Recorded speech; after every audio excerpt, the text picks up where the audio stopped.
നമസ്കാരം. നമ്മുടെ സംസ്ഥാനത്ത് ഇപ്പോൾ പരീക്ഷാകാലമാണ്. എല്ലാവിധ ക്ലാസ്സുകളിലെ കുട്ടികൾക്കും പരീക്ഷകൾ നടന്നുകൊണ്ടേയിരിക്കുന്നുണ്ട്.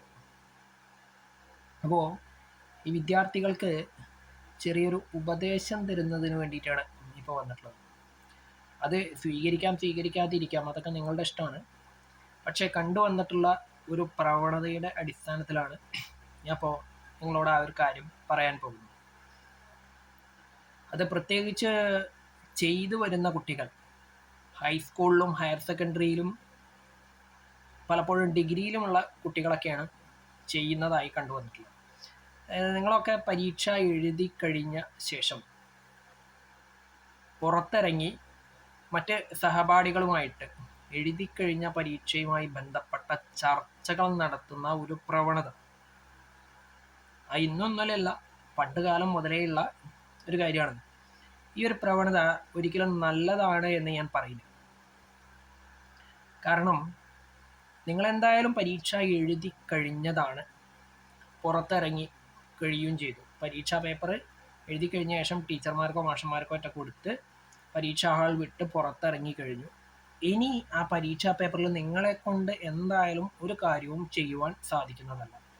അപ്പോൾ പിന്നെ എന്തിനാണ് അതിൻ്റെ മുകളിൽ ചർച്ച നടത്തിയിട്ട്, ചർച്ച നടത്തുക എന്ന് പറഞ്ഞു കഴിഞ്ഞാൽ എങ്ങനെയാ വെച്ചാൽ, ചിലർ പറയും ഒന്നാമത്തെ ചോദ്യത്തിൻ്റെ ഉത്തരം ഇതാണ്, അല്ല മറ്റന്നാണ് എന്ന് വേറൊരാളും പറയും. അപ്പം ഇങ്ങനെ പറയുന്ന സന്ദർഭത്തിൽ തെറ്റായ ഉത്തരം എഴുതേണ്ടി വന്ന ആളുടെ അവസ്ഥ വളരെ കുറച്ച് പരിതാപകരമാണ്.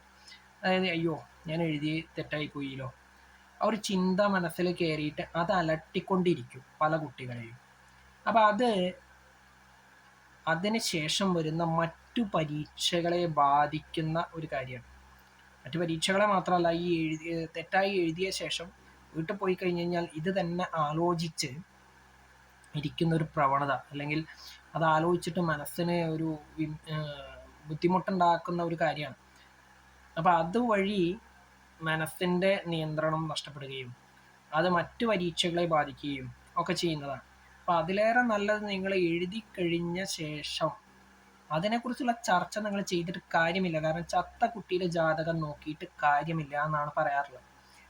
അതേപോലെ തന്നെ എഴുതി കഴിഞ്ഞ പരീക്ഷ എഴുതി കഴിഞ്ഞതാണ്, അതിന് മുകളിൽ നിങ്ങളെ കൊണ്ടൊന്നും ചെയ്യാൻ പറ്റില്ല.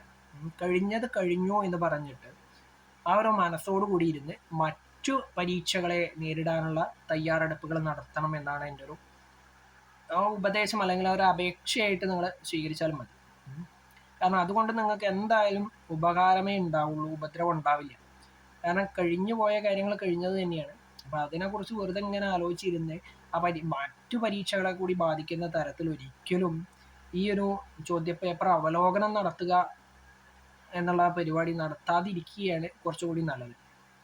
പിന്നെ ഈ പരീക്ഷാ കാലത്ത് മറ്റൊരു കാര്യം ചെയ്യാൻ കഴിയുന്നത്, നിങ്ങളെ കൊണ്ടൊക്കെ ചെയ്യാൻ കഴിയുന്നത്, ഈ ഉറക്കമൊഴിച്ചിരുന്ന് പഠിക്കുന്ന ആളുകളുണ്ട്. അത് ഓരോരുത്തരുടെ ഇഷ്ടമാണ്, ഞാൻ പറയുന്നൊന്നേ ഉള്ളൂ, എൻ്റെ ഒരു അഭിപ്രായം മാത്രമാണ്. ഉറക്കമൊഴിച്ചിരുന്ന് പഠിക്കുന്നതിനോട് ഞാൻ ഒരിക്കലും യോജിക്കില്ല.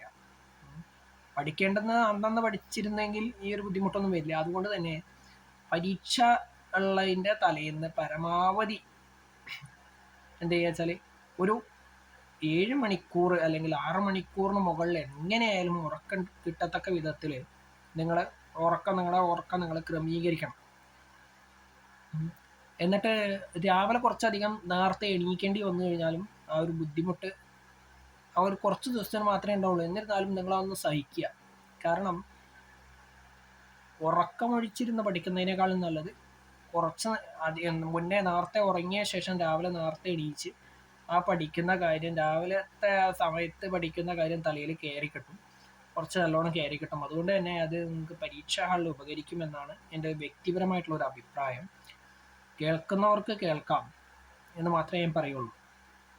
എന്തായാലും എല്ലാവരും നല്ല രീതിയിൽ പരീക്ഷ എഴുതി ജയിക്കാൻ ശ്രമിക്കുക. പിന്നെ ഈ പറഞ്ഞ പോലെ പരീക്ഷാ ഹാളിൽ നിന്ന് പുറത്തിറങ്ങിയ ശേഷം കഴിഞ്ഞ പരീക്ഷയെക്കുറിച്ചുള്ള ചർച്ചകൾ പരമാവധി ഒഴിവാക്കുന്നതാണ് എല്ലാ വിദ്യാർത്ഥികൾക്കും അവരുടെ ഭാവി പരീക്ഷകൾക്ക് നല്ലത് എന്നുള്ളൊരു അഭിപ്രായം കൂടി പറഞ്ഞു വയ്ക്കുന്നു. എല്ലാവർക്കും വിജയാശംസകൾ ഒരിക്കൽ കൂടി നേർന്നുകൊണ്ട് അവസാനിപ്പിക്കുന്നു.